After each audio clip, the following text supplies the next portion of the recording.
Normally, everybody should be able to see a mural board Yeah, from we ID are to on LeSS air. kaikaku and beyond.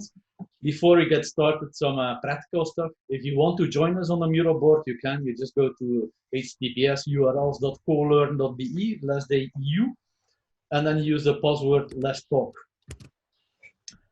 If you are there, another practical thing, you go to your avatar, which is at the left bottom thing, and there you can say, okay, you can follow people. So I will ask to be followed so that you can follow up on me. If somebody else is talking, you can follow up on them. They will ask you to follow them as well. Next to that, you can navigate. And if you are a part of this board, what is the main purpose here is that you use the question area. So at the end of the timeline, you find question area. If you go to, if you click on the link go to, you will move to the question area. What's If the password lost once again? The password is? let's talk. Let's talk. And if you are at the question area, you want to go back, you can go back to the timeline or any subject that we are talking to at that moment in time. We trust that you're not going to mess up the board and start putting posters where they don't belong and all that stuff. So we have a high trust and respect for people so that we understand you're going to keep it clean in that sense. So this is about some practical things to follow up on what we are doing here. So that's a fun one. As I will start, I will ask you to follow me, and then you can follow along during the presentation and then move on to the others. So if we say from ID to LeSS kaikaku and beyond, which was not mentioned before, a kaikaku event is something where we do a system change. So if you look at lean thinking, there's this Kaizen, which most of you are familiar with, and that's like this small incremental approach in improvements, and this works within a current system set up until it hits its limits. And then you need to do a kaikaku, a system change to continue your Kaizen and improve further on. So if we say kaikaku, this is a kind of an event where we guide an organization from their old structures towards their new structures. I'm going to give you some introductions to the organization Georgie was in or is in, and the organization Tom is in, on how it got started, and also the kaikaku event. And from there on, I will give the word back to Georgie, Tom, and Olivier in what continued and what is the effect of this kind of kaikaku event. So, and that's where I start my 15-minute timer because that's the time limit I got. So here we go, 15 minutes. If you look at the timeline, we are now Q1 2020. It started in Q1 2018, so 2 years ago. Georgie's organization, a couple of VPs, and the main architect came to public LeSS course, and they also investigated SAFe, and if I'm not mistaken, some less popular framework. What was it again, Georgie? Do you still remember?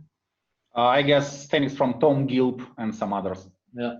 So, but they went to a LeSS course for Tom, his organization. They approached a bit differently. They asked for an internal course on SAFe and then also an internal course on LeSS. And this created some kind of volunteers that went for a mandate to actually change the organization. Not necessarily SAFe or LeSS. Initially, it was like, let's build our own ideas. They soon came to, let's go back to LeSS anyhow. If we continue thinking about with systems thinking methods, then we come to LeSS. So let's try this at least from the start and then see where we move on.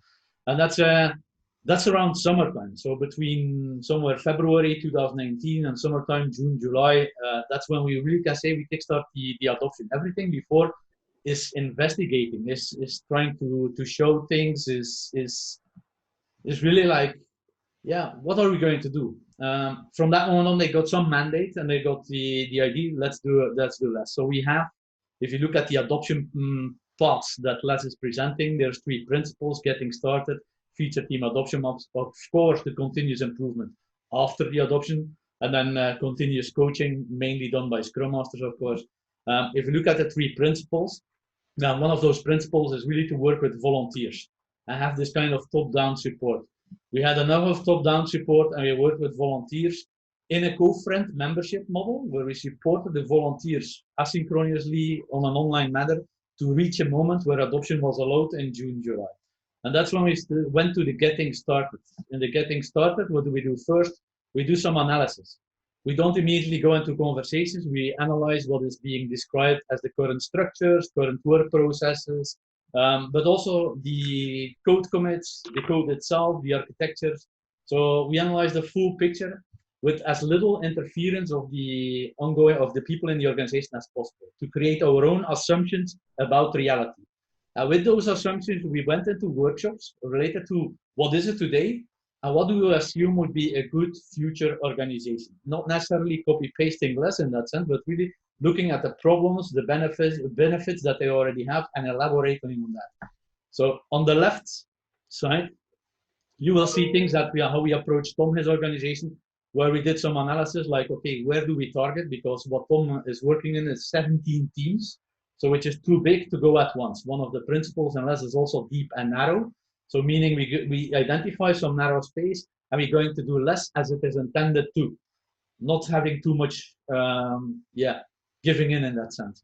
So this is what we did on the left up. We also did some stakeholder analysis and then discussed with the manager that gave us the okay to go LeSS, what does it really mean and what kind of mandate do you give in towards the LeSS bubble, so that this was cleared out. At the same time, we created really like the change plan or idea and purpose, also the metrics we need to follow up, and we put this on the corridor where all the people had to pass by continuously. This is creating interest where Tom and others had to comply and answer questions, but it also generates more volunteers to actually jump into the system. We also took into account their own ideas. So this is Tom, more on Tom's thing. If we say, okay, how do we approach this on Georgie's organization, it was different. In Georgie's organization, the structures were a bit more complex. It's also a more complex architecture and structure they work in and product. So it was less easy to discover. So we did a discovery workshop with a couple of the VPs and managers on their current structures. We defined a possible future structure where we already identified some of the major things to incorporate. Together with 30 volunteers or 40 volunteers from the teams, we actually created this feature team adoption map, explored their technical systems, and went on. If we say we went on, it meant we're going to educate everything in how could this LeSS look like. You see as well, we do this with a kind of a tweak on Alexi, his Lego for LeSS. So we tweaked his large-scale Lego for LeSS in that sense that it fits the needs of introducing LeSS to everybody, so that we could continue. An anecdote here on the small picture here, you see my son standing with the volunteer product owner in Georgie's organization when they did the simulation, and the product owner came to me like, Jurgen, can I talk to the customer? It's like, of course you can talk to the customer. It would be stupid to keep you away from the customer. So he went to my kid, and after 5 minutes he came back, but I was busy with the teams at that moment. And he came back and he said, Jurgen, your son is not understanding English that very well. And the first response that really like quickly was for me like, yeah, you know what, dear PO, did you ever met an organization that truly understands their customer? It's like real life. So I went back to my son. I went with hand signals and continued. On Tom, his organization, on the contrary, in the reflection, something that I never saw before, but I really, really appreciate that people saw this. It's like they came up, like collaboration isn't easy. And this is right because in this kind of simulation, it's not collaborating through process where you see often they put tasks in a task management system, and the only thing I need to do is move tasks along, and the tasks explains what I need to do and what you need to do. And during the sprint, we don't really need to collaborate. In this setting, it's totally different. So they discovered this, and they also discovered like, okay, it's not easy to have this collaboration. And that's a good purpose. If you say educate everybody, we make it a bit stressful, but they really experience it. So if volunteers come out of this and they want to continue, then we really have the right people on board. They understand it's not going to be a walk in the park. So this is where it's pretty much aligned between the two organizations in time periods. What I will never do anymore again is doing two adoptions at the same time myself. This was nuts, but anyhow.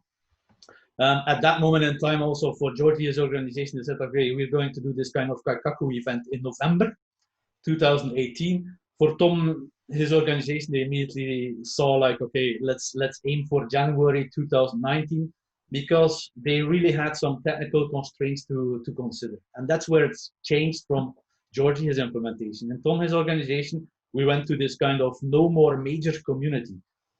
Because they had to integrate the 6 targeted teams for a LeSS perspective with 11 other teams. We need to make sure that we have a similar development pipeline, technical architecture, and being allowed to be able to publish into production more often than they generally did. So we had to step away from what they call the majors into no more majors. But Tom and Olivier will continue on that later on.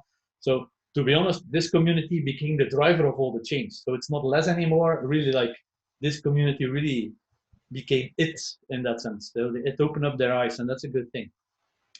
For Georgia organization, if you look down, they started many communities on different aspects. There were a lot more of things to address as well.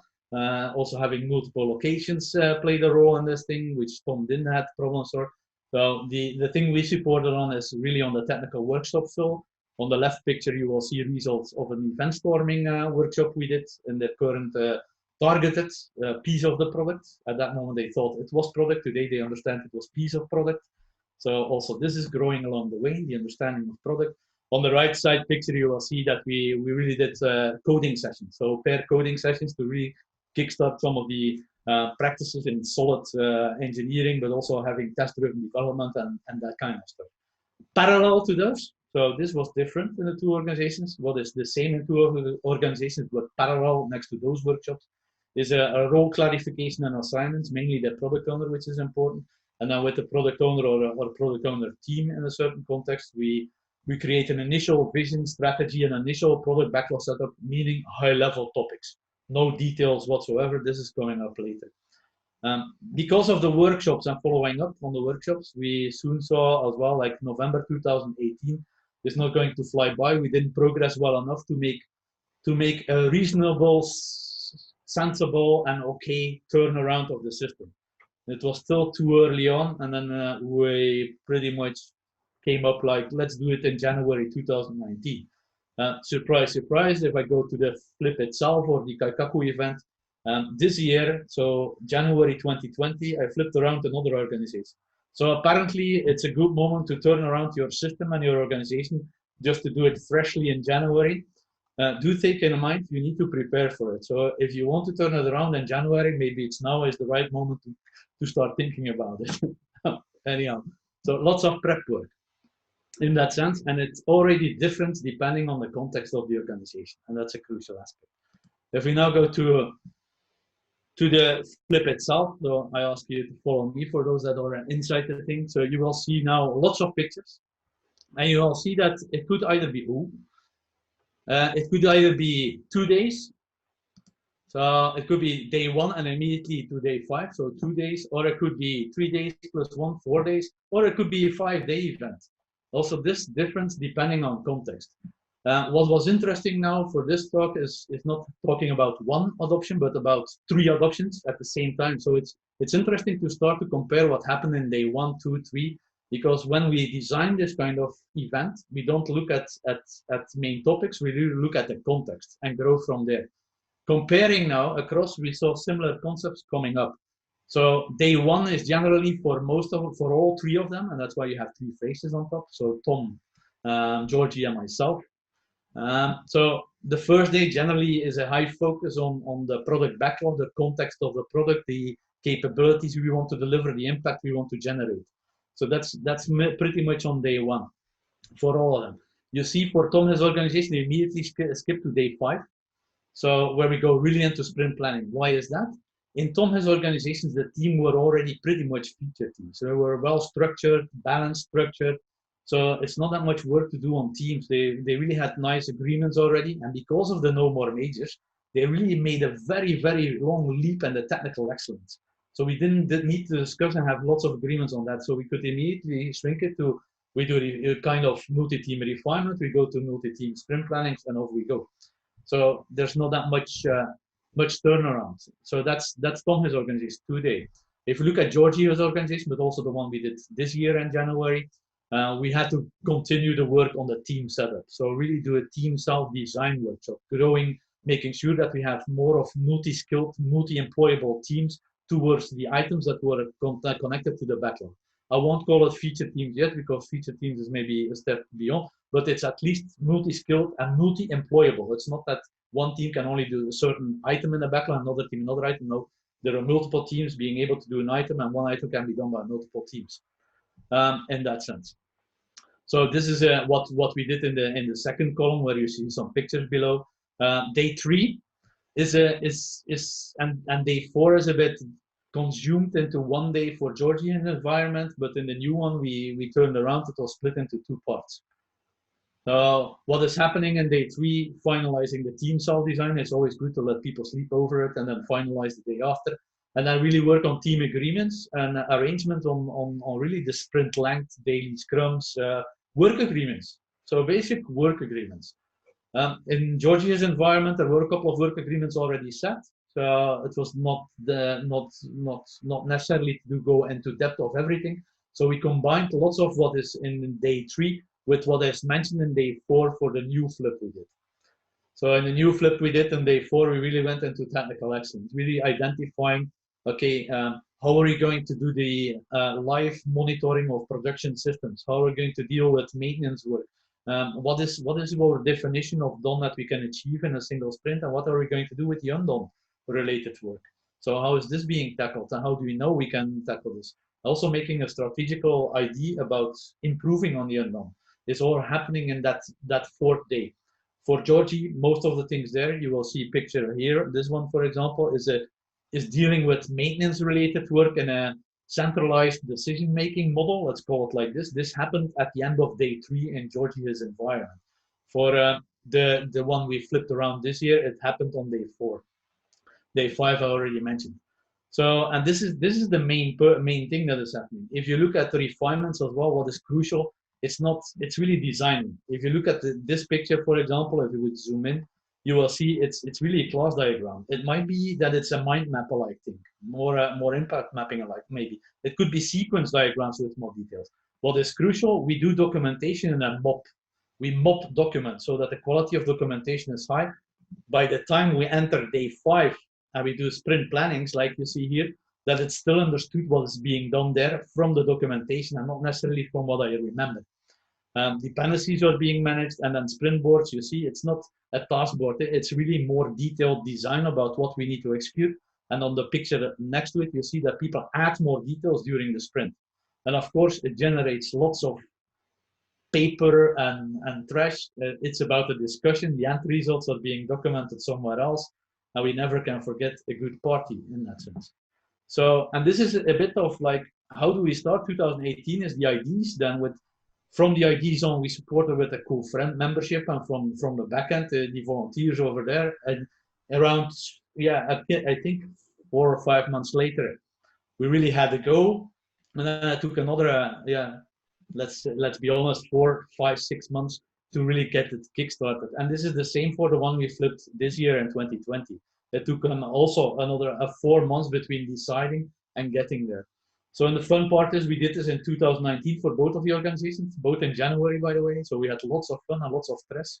But then again, the moment sinks in, and that's when people really start working in this new structures, new way of working. And in Q4 2019, let's be honest, like October, November, I guess, in Georgia's environment, the founder/CEO came more into the picture. And that's when things really started moving forward in a second speedy phase, I guess. And from here on, I will give the word to Georgie. So Georgie, we will follow you on the screen, and off you go. Great, thank you, Jurgen. So guys, you can find me in a mural board as the anonymous god. So have an honor to be the god today. But without fun, I'm really grateful, to be here, especially on the conference organized by the Ukrainian community, because I was born in Ukraine and lived there before I moved here to Czech Republic. So great to be here. So to give you a little bit of more context, and again, if you're not following me yet, please click on this anonymous god so you can see my screen and follow me. To give you a little bit more context about organization, so during the first Flip event in 2009, we had 6 Scrum teams, and over the past year, the organization scaled to 13 development teams working on a single product from the single backlog. So my hope is that after this quick case study, a lot of you will change your mind and understand that LeSS adoption is actually not one-time change event, but rather a continuous journey to uncover better ways of working. So to prove this, I'd like to share two things that helped us the most here in R&D. And it's not something that I came up with as a coach, but that's the feedback that we collected from our R&D teams during the last event. So remember about two things that you definitely need to be able to go through this exciting but also hard journey. And the first thing is courage. And you need a lot of courage, and your teams need a lot of courage, actually. Why? First of all, to endure the pain that this adoption causing to you, because to be frank, you know, it's not just a cosmetic change in some processes and a couple of people shuffling between teams. It's a really deep change of the way how we work. So what we found out is that this pain helped us as organization a lot, and you can also use this shared pain to accelerate the learning mindset in organization. And what do I mean by this? So I'll give you a couple examples.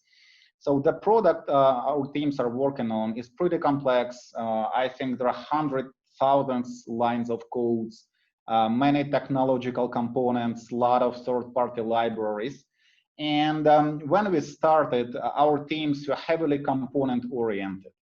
Each team was focusing on their own component, and none of engineers actually had the whole product overview. So none of engineers were able to describe, you know, all aspects from the whole product.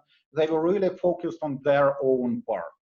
So when we started working in the format where all teams were responsible for the product as the whole, teams quickly figure out that they, for example, not able to easily do manual regression tests that they did before. Before they did it for their components, and right now when they need to do it for the whole product, now it took 3 or 4 times more time. They were frustrated. They were, you know, like furious about why I need to do this manually. You know, why you are forcing me to do this.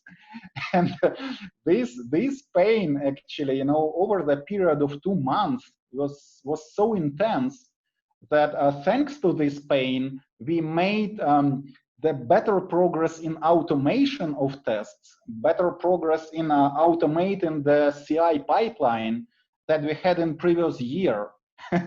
So that's the power of healthy pain. Another example is our teams are responsible for supporting our customers when there is some escalation and support team is not able to solve it.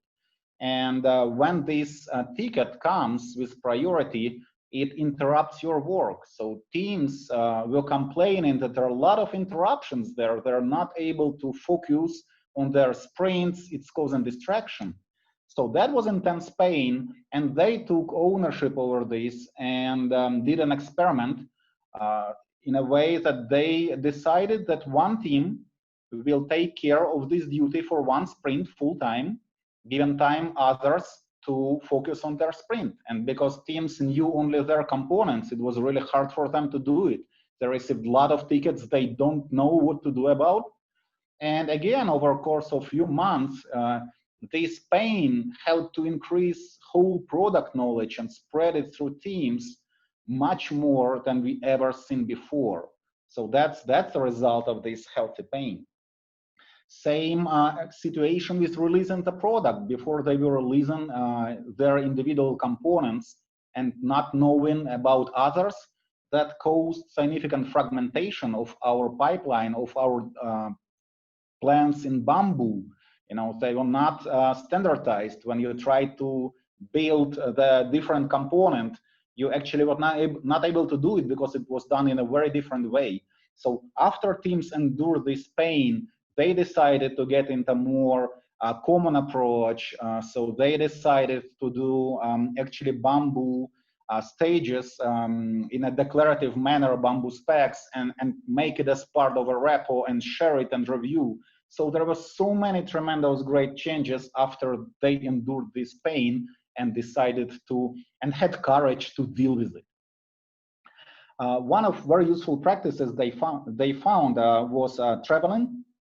So when team actually needed to learn something, they invited traveler from other team to join them for one sprint or maybe 2 sprints.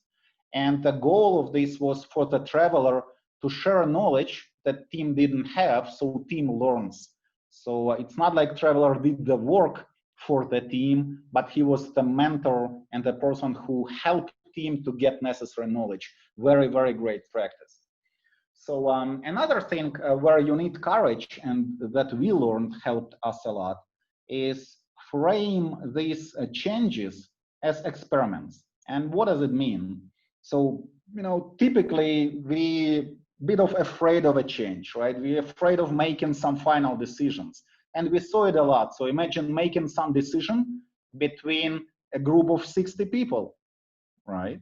So how they agree? Everyone has their opinion, you know, what if this fails? What if blah, blah, blah, blah, blah? So it can take days and weeks to make something. So teams actually decided to frame these suggested changes as experiments. It's not like that we make decision today and we need to live with it for future months. So they decided to try something, put together specific criteria how they will evaluate, and then in certain period of time, maybe 2-3 sprints for smaller things, it took 6 sprints to evaluate this rotation duty, because teams need to take time to learn. And after this period, they evaluated how was it, and based on a data, actually they made a final decision. So very useful practice. Maybe it sounds trivial, but helped us a lot, so highly recommend.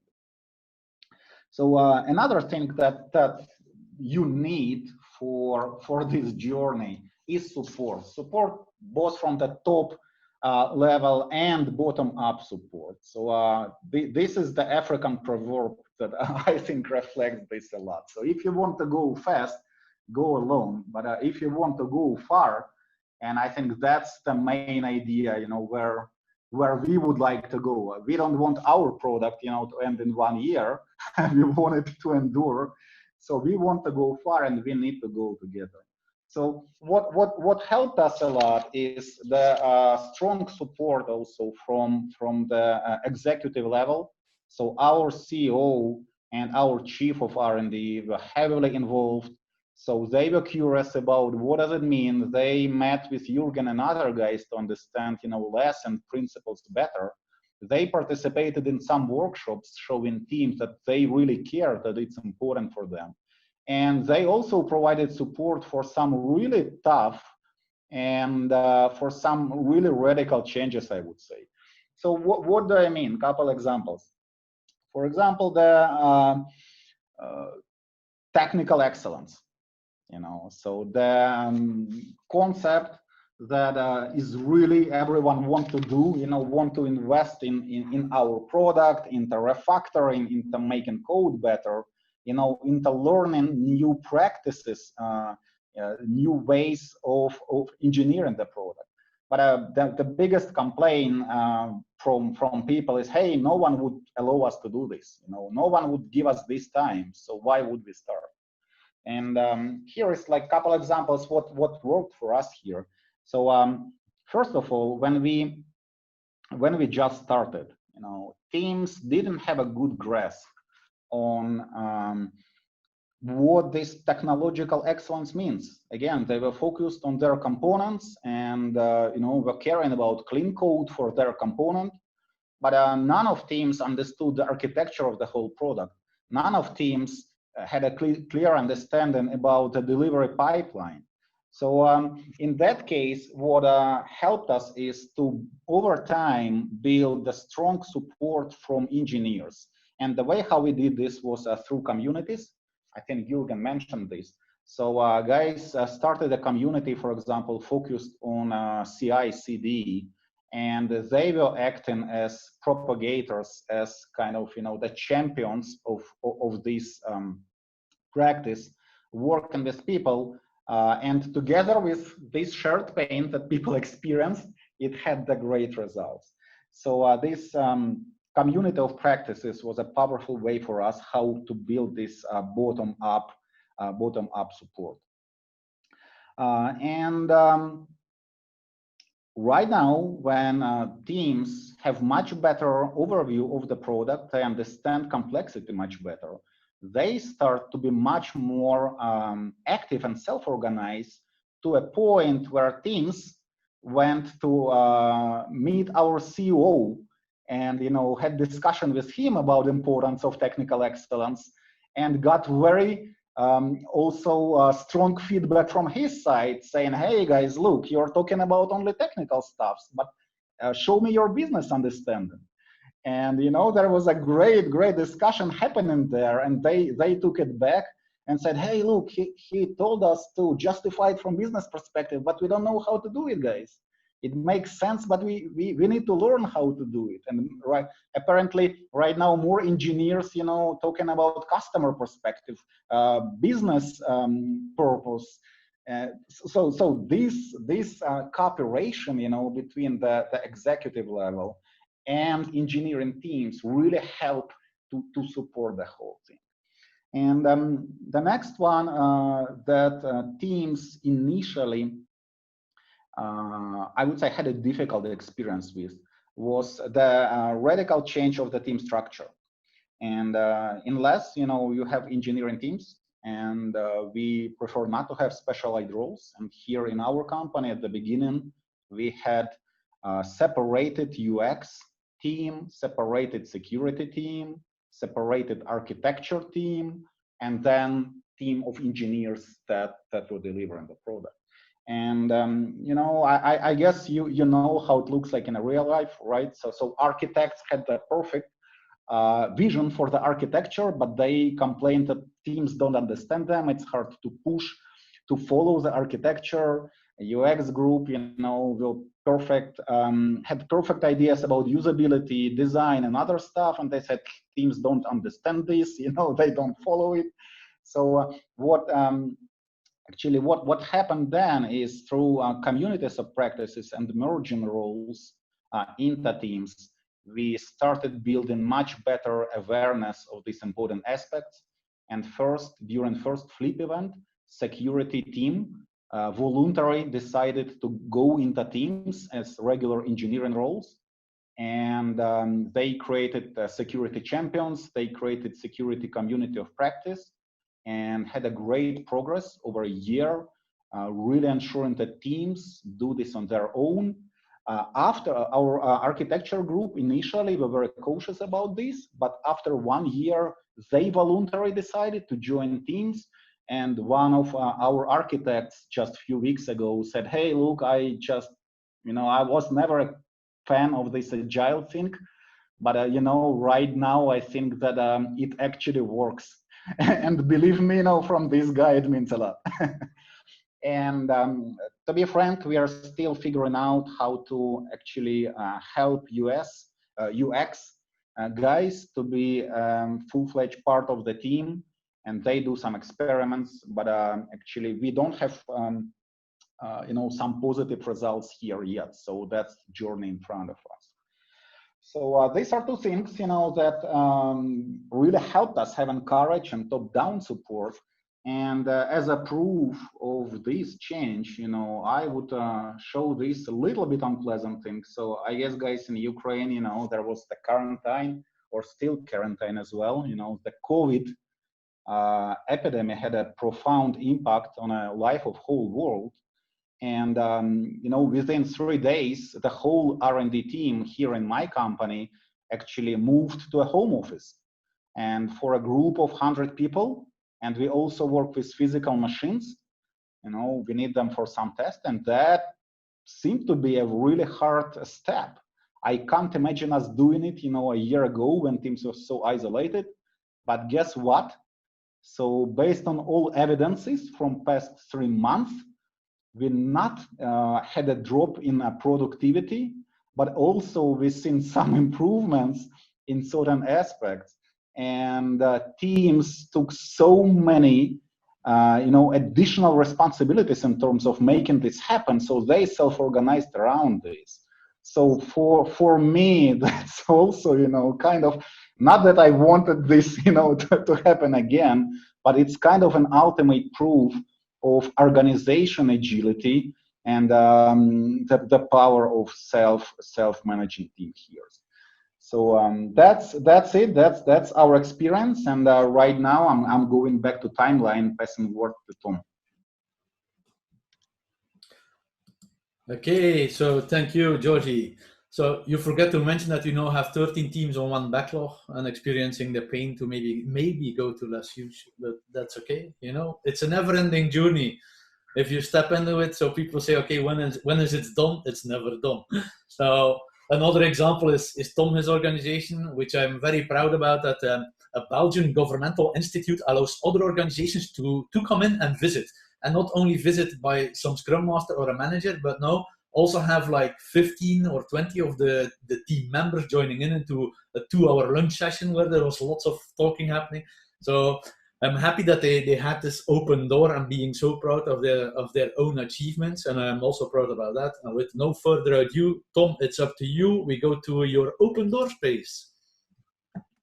All right, thank you very much. I'm the anonymous duck, in case you want to follow me, but feel free to browse around. So like Jurgen said, I work for a Belgian governmental agency. I work for the pension service. We did, like Jurgen mentioned, we did our LeSS flip in January 2019. It was kind of a third wave of agile transformation, and definitely the most challenging one. And so in February, we had this open door event where people came to look at how we work. And a lot of people were curious, to our surprise. But so the next few minutes will be kind of a turbo version of what we showed that day. So we started the day with our PO. She explained what our product is, and basically what we do is we implement social security laws. Now, I don't know if you've ever looked at a law text, but they're quite complicated. They don't always make sense. There are more exceptions and special cases than normal cases. And that's simply because a law text is always the result of a compromise between very different stakeholders and very different interests. And my work has taught me that a compromise is rarely a good solution. It is just a solution that is equally bad for everybody involved. On top of that, Belgium is quite a complicated country, different communities, linguistic roles, etc. So our product and our business departments, they always consist of like many little departments, different languages, different interests as well. So I can imagine that all of that sounds very unsexy. But somehow our product owner manages to be in contact with all of these different stakeholders. She manages to set clear priorities, and she manages to communicate them in a very effective way. So both to our business departments as well as to the IT teams. So she uses these very clear communications, and having this one person responsible for just the communication part of it has been hugely important for our success. So in one way, our product is very complicated. On the other hand, it's very simple. Like we pay 3 billion euros every month to about 2 million Belgian pensioners. So when you look at revenue, we're actually bigger than Accenture worldwide. So it's very important that we pay these pensions correctly, on time, and that we communicate clearly to the pensioner, and that we manage to translate all these laws and exceptions and pension reforms in such a way that the pensioner actually understands. We know there are huge pension reforms coming up. It's just a matter of finding a government, and then we know that we will have a lot of work to do in the coming months.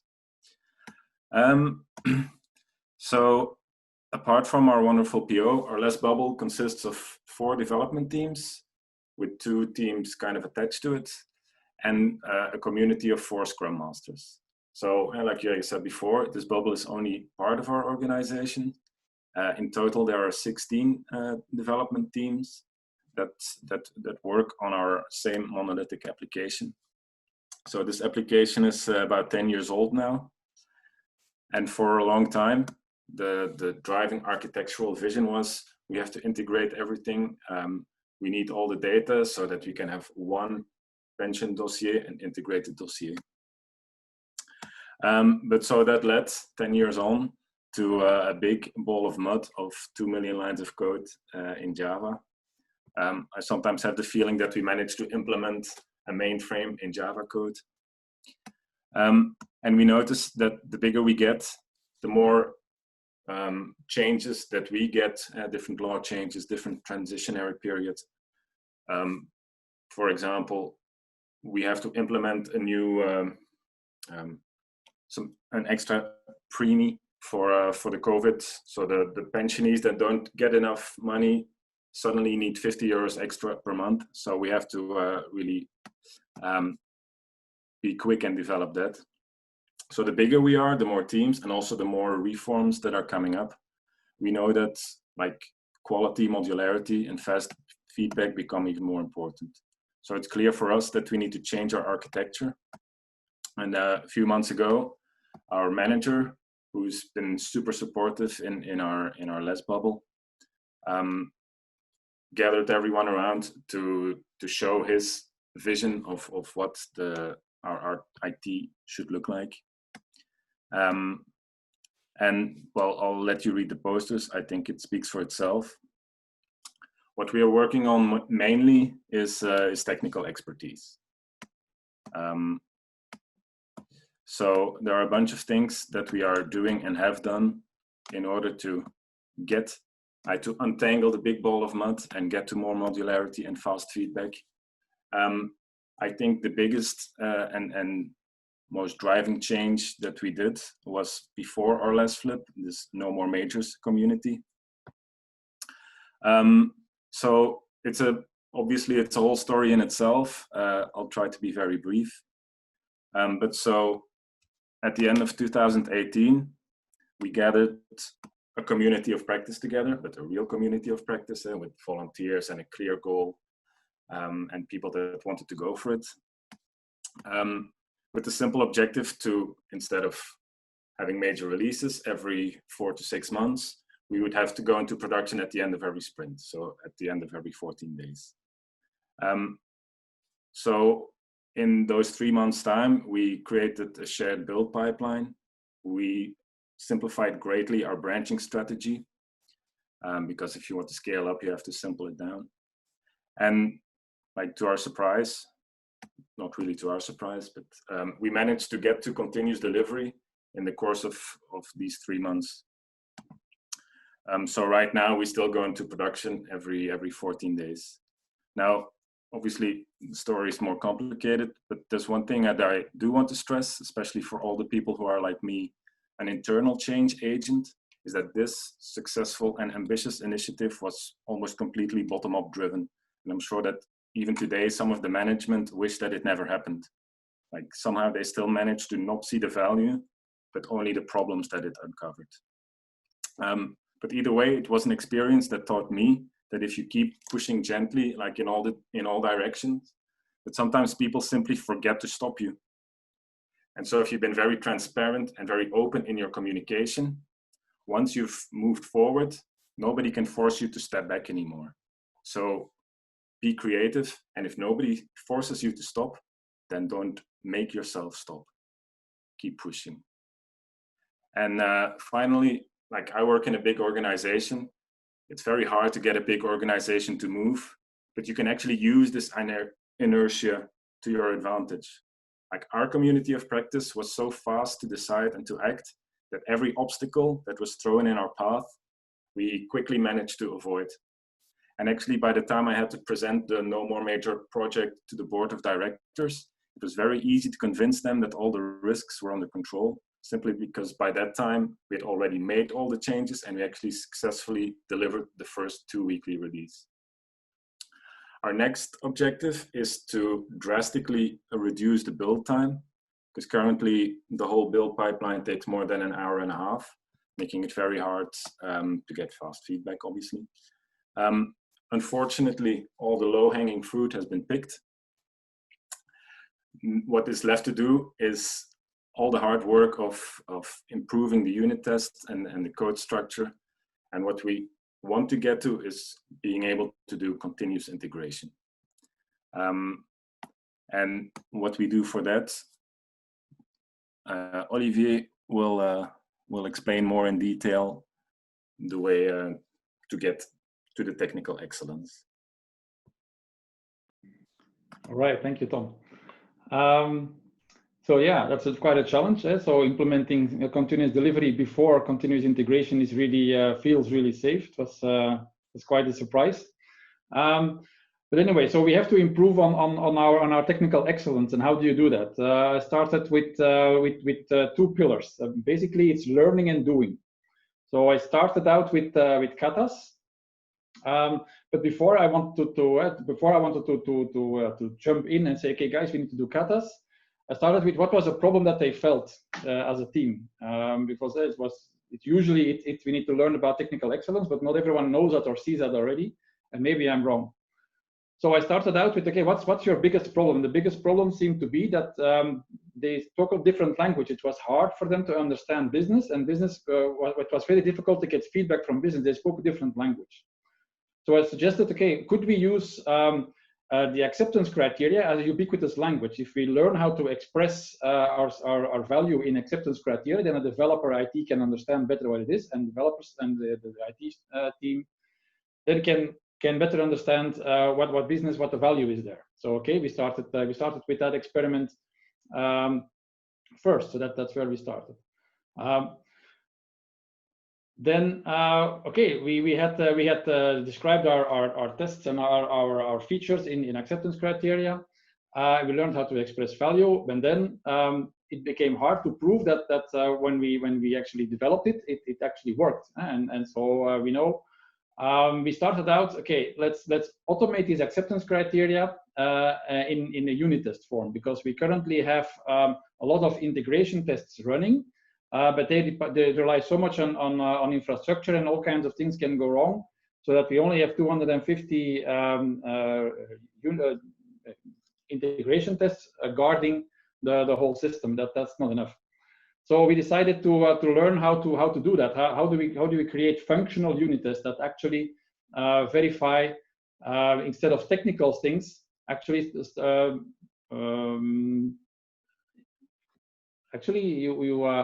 you verify your behavior, basically. Yeah. So while we have a monolith doing everything, we try to identify, okay, which parts of this monolith do actually have a closed behavior, so that we can start making it responsible for something, and that we can verify that the responsibilities are met. Okay, so we started with katas, saying, okay, let's learn how to do that. We came together, some simple exercises. We started out very theoretically. Say, okay, given this situation, because as a coach, I'm just new in there, I don't know their details. So I started out getting the hang of it. And then they started saying, yeah, this sounds nice and easy in a kata, in a clean structure, but how would it work in real code? Oh, okay, let's organize mobs then. So we started introducing this the concept of a mob, saying you plan during your sprint planning 2-hour time boxes, 1, 2, 3, 4. In each team can plan such a time box, and then we go together, dive into your code, and see, okay, what do I see? How can I help you? What did we learn in the katas, and how can we apply it here, and vice versa. So sometimes we bump into, during this mob, into a situation to say, hey, this is an interesting pattern. Let's use the next kata to explore and go deeper on that. So they start feeding each other, and so now we have after I think half a year now, this kind of circular working is happening. So we have volunteers from different teams mobbing, not only within their teams, but also in between teams. So we have this traveler concept that we already talked about, where people say, okay, this guy knows about this aspect, let's pull him in the mob, and let's see. And this is a very light way to get started. It just takes 2 hours time box if you want to get started light, and if it starts to work, you can plan more of that. So you're very much into control how much time you spend in it. And actually, the architects, like Georgia also meant, that they have some clear ideas of how to move on, but they didn't have a way in. And the mob started to create an opportunity for working with the architects on a small part. So there was a very complicated part of the code. And we said, well, if we start to build the new world and hook it in this point, then we can start building it. And then so the teams didn't have many resistance or anything. They just didn't know how to go on. So in the mobs and in the katas, they learned how to do that. But that's not only technical. During the mobs, we also learn how to express our domain and our context in a functional way. So we hear the integrated dossier, as Tom said, but what does it mean? What does it contain? So most of the developers didn't even know all the aspects of what an integrated dossier was. So we started drawing it out during the mob. And so we learn not only technical things, we also learn how to express ourselves. And basically, how we express ourselves is functional. So we need to learn how to translate our technical knowledge and communicate that in a functional way. So we learn how to design, how to document, and also to support the teams to take autonomous decisions. Usually I give some options and I let them decide to do. So that took a while. It's a gentle process. But the teams are starting to take it up really, and it's very nice. So we also, and we're not also only doing it for ourselves, we also think it's very important to hook up with the out world, with the world out there. So we learn together with other organizations by organizing meetups. So other organizations can join, and we do, a software craftsmanship and testing community. We have an architectural kata organized with the team of the organization of Georgia and other organizations together, learning how to apply architectural patterns. And on organizational level, we also from co-learning, then we introduced a training where we're curious how it would fit. We just invited people from all different organizations, and that's very, very powerful because we can easily and we get into touch with other organizations and learn that we are not alone in our struggles, and we can learn from each other very powerfully. So that's a bit what's currently happening in SFPD in the pension of Belgium. Thank you, Olivier. So I love that you brought up that we initiate cross-organizational learning within co-learning. So all the organizations that are working with us and their LeSS adoptions, we love to bring them together. And actually, that's also a COVID thing. So thanks, Georgie, for bringing this, because without COVID, we would never have been able to bring all those people together. Now it's happening remote by default, so it's easier to bring all of them together. So nice stuff. So now we are Q1 2020, and it's still not done, as you heard from Georgie and Olivier and Tom. So there was a question area. I see there's no questions in the question area. The thing is, if you stick to it, so it started in Q1 2018, February 2018. I think the most important page on the LeSS.works website is this one, staying sane. So if you go into this kind of part of an adoption, you need to be patient and have low expectations. So both are aspects that doesn't really apply to me, but is necessary anyhow.